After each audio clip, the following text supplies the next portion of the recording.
Are you listening? Damn. Another episode of Trash Talk here. TJ O'Connor, as always, with my partner Damian Hill. We're joined tonight with Gary Konkol, who is kickboxing September 14 on the Three River Throwdown card. Trash Talk sponsored, as always, by Valhalla Combat Sports Incorporated and Ink Shrinks Tattoo. Thanks for joining us, Gary. How you doing tonight, sir?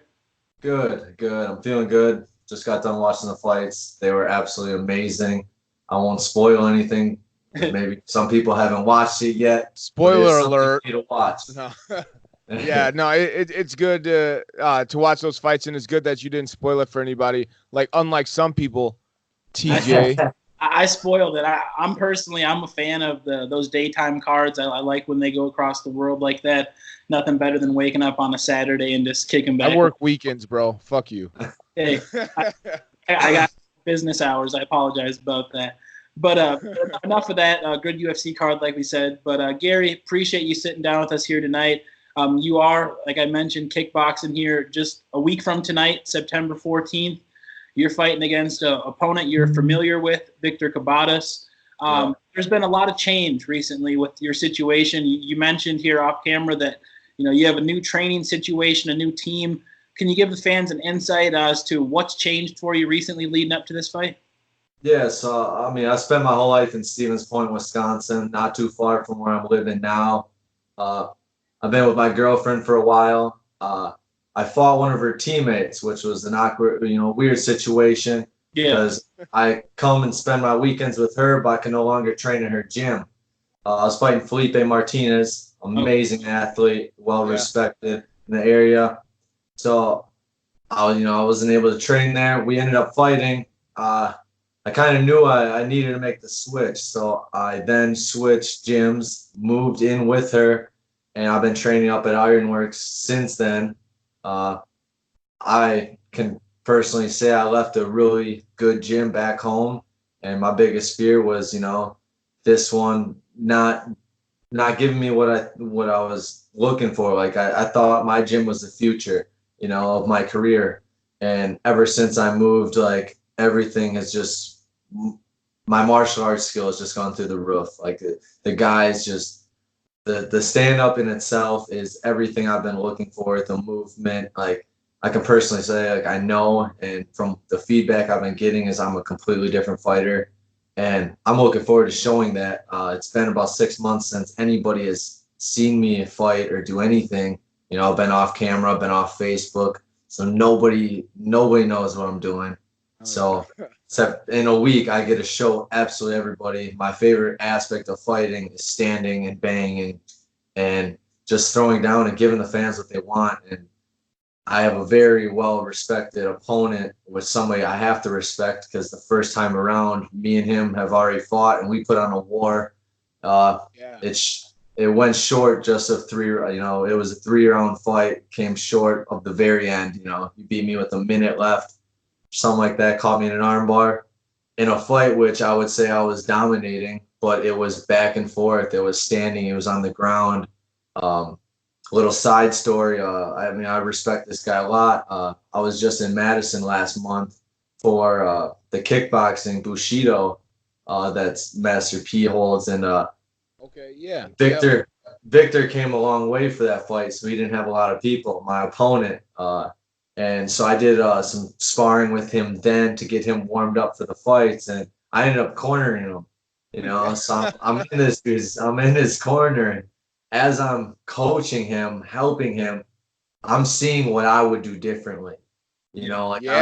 I'm using this to my advantage as much as I want to help him. Like I'm using it to see how he moves, to see what he does, his tendencies, if he's getting tired, if he's pressing forward, how he moves.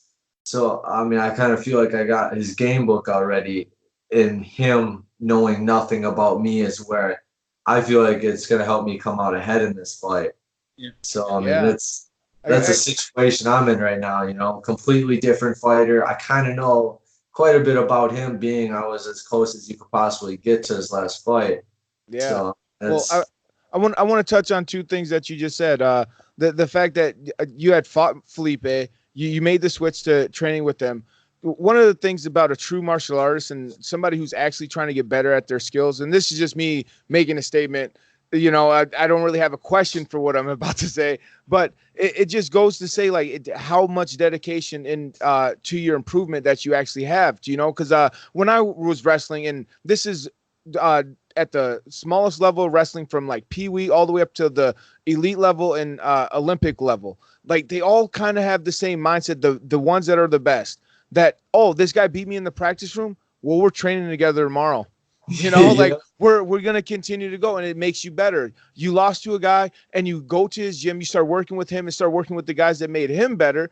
It's ultimately going to make you better. And you said that you feel like a completely different fighter, you know, and I can only imagine what it is, you know, and two, the fact that you worked with him warming up for his fight and actually cornered him. It's a different look looking at the fight. And I mean, looking at the fighter and breaking down somebody, because you're telling them like, hey, you're exposed to this because I see this guy obviously capitalizing on it, and you're not defending that. You're defending this very well, and you have a counter there, but you're not taking advantage of it, or you are. Either way, if they're doing good or bad, it's a way different look. I mean, and you mentioned that you feel like you have the closest look to what you can have, the inside of what he can do. How much of a factor is that going to play into the fight? How much of an advantage do you think that gives you? A lot. Yeah. Like, I mean, I got to see inside the guy's head, you know, like I was his coach. Like truly, I was his coach. I mean, I respect this. Like, I was his coach. I got to see him in his mindset after his round one. Yeah. This was a 5-round bout, you know, because it was the co-main event. Yeah. I got to see him as these rounds went on.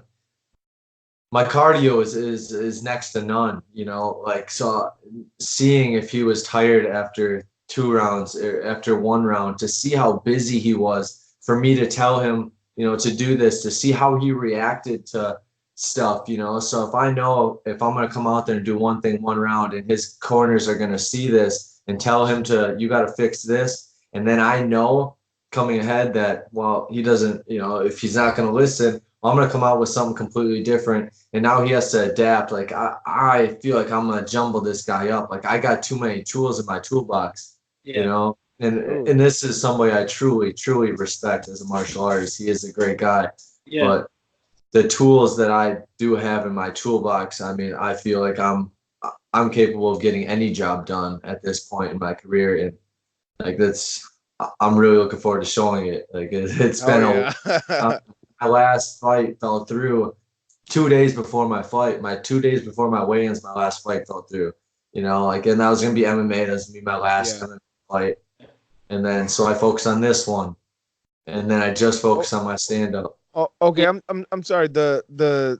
I'm sorry. I didn't mean to cut you off, TJ. But you said that you plan on focusing more on your stand-up. And your last fight that fell through was supposed to be your last MMA fight. We actually asked the same question to your opponent.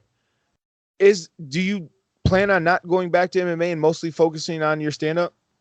No, I mean, just it was gonna be my last amateur MMA fight. Oh, okay. Sorry. I was gonna say. Yeah, no, I got a pro fight coming too. So like, I mean, it's in the works. So after this, I mean, kickboxing, like, it's coming forward. I got Thailand coming up after this. October 3rd, I leave for Thailand for 2 weeks. Awesome. Wow. So I mean, I'm going for knees and elbows, man. Like, I'm in the business to take names and, you know, make some money, and I'm gonna do that by unfortunately hurting people, you know. Unfortunate for them. Yeah, exactly. So I'm going to learn some knees and elbows for sure out there.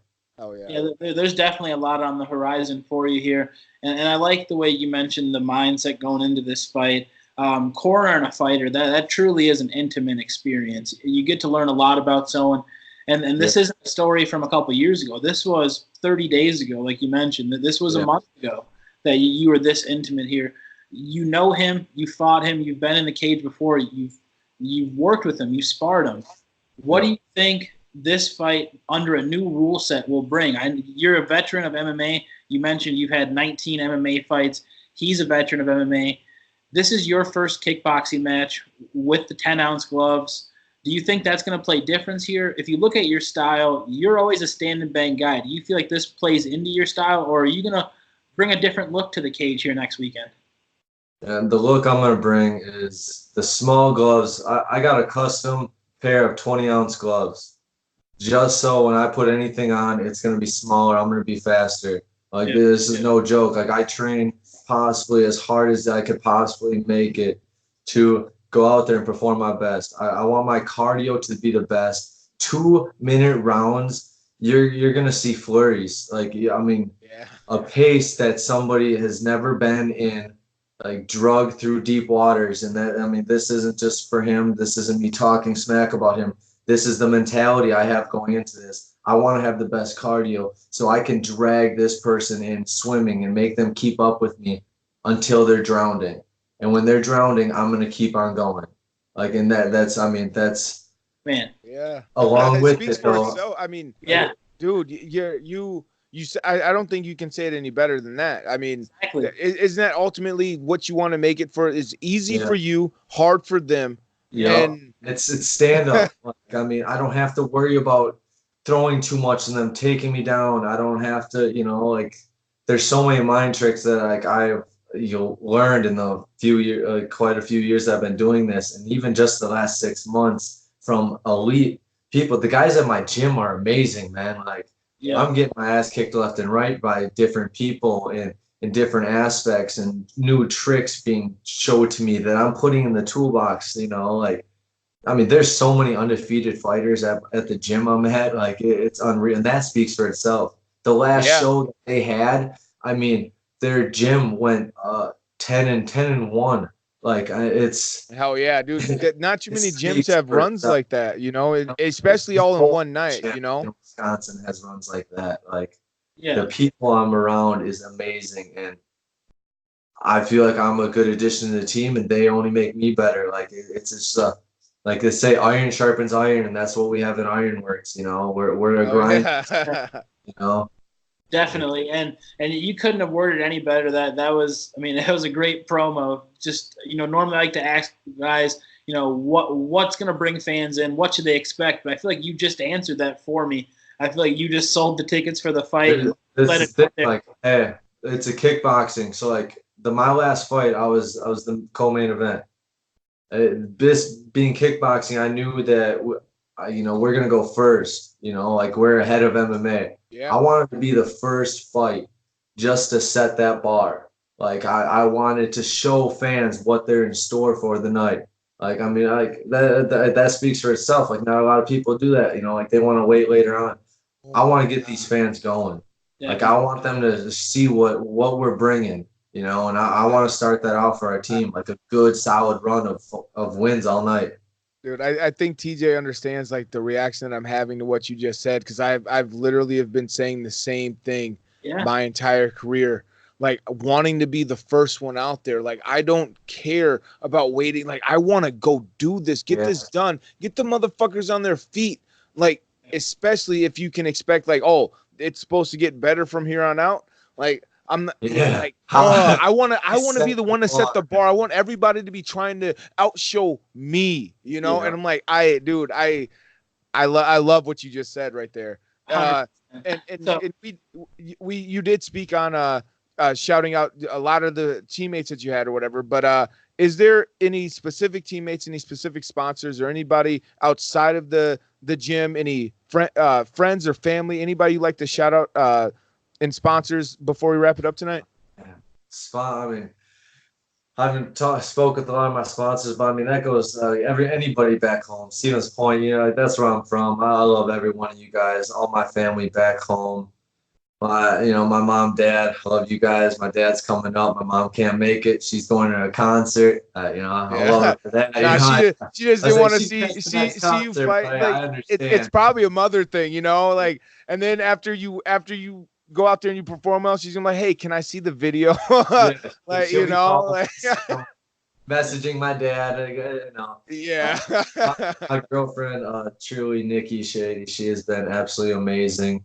She was supposed to be fighting on the card. We were supposed to be fighting on the card together. That was gonna be amazing. She ended up hurting herself, so she had to pull from it.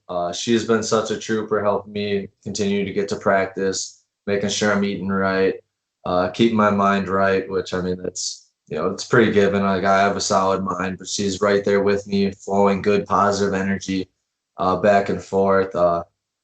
It's not to help this fight, but my coach Jeremy from California came all the way up just to see me work some wow. jujitsu with me. Is Yeah, he there with you? Is he gonna make a cameo behind really quick? No, he's in another room. I'm locked Oh, okay. up. I was gonna say, tell him to walk by. Still, Just but all the all the coaches at Ironworks, like, and anybody who's come in and worked with me on the side, like, I mean, there's too many people to the name, but I mean, there's everybody at Ironworks. Like, I love you. yeah. No, they know who they are. They know who they are, and it's like, and the thing is like most fighters have said when they start naming off names, they always forget one, and they don't want to offend anybody because everybody makes that much of an impact. And I've forgotten names before, and it's just I don't want anybody to feel offended because everybody has that much of an impact, and it means that much, And I feel like you feel the same way. Yeah, I mean, I do a special shout out to the man who's definitely impacted my career at this point, changed my game, and that's Shay over at Ironworks. I mean, he has changed my stand up phenomenally. Like and I mean, this is gonna be a standout fight, so I get to show that, and he gets to be in my corner. I'm really excited about that. Like it's gonna be, he's phenomenal, and I believe like I want to show the best of his skill being taught to me, in my performance. Like I want him to go out there and make him proud. So, and Team Ironworks set that bar. Show everybody what we're capable of. Ironworks. I mean, obviously, the promotion 3 River Throwdown. They're going to be big. They're going to be in attendance, and the crowd is always loud, ready to go. Mm-hmm. Gary, I appreciate your time here tonight, sir. Just over a week out from the fight. I wish you nothing but the best of skill leading up to it and in your performance. That's September 14th. Like I said, great luck, sir. Yes, thank you. I appreciate you and your time. Yep, thank you, man. Damn.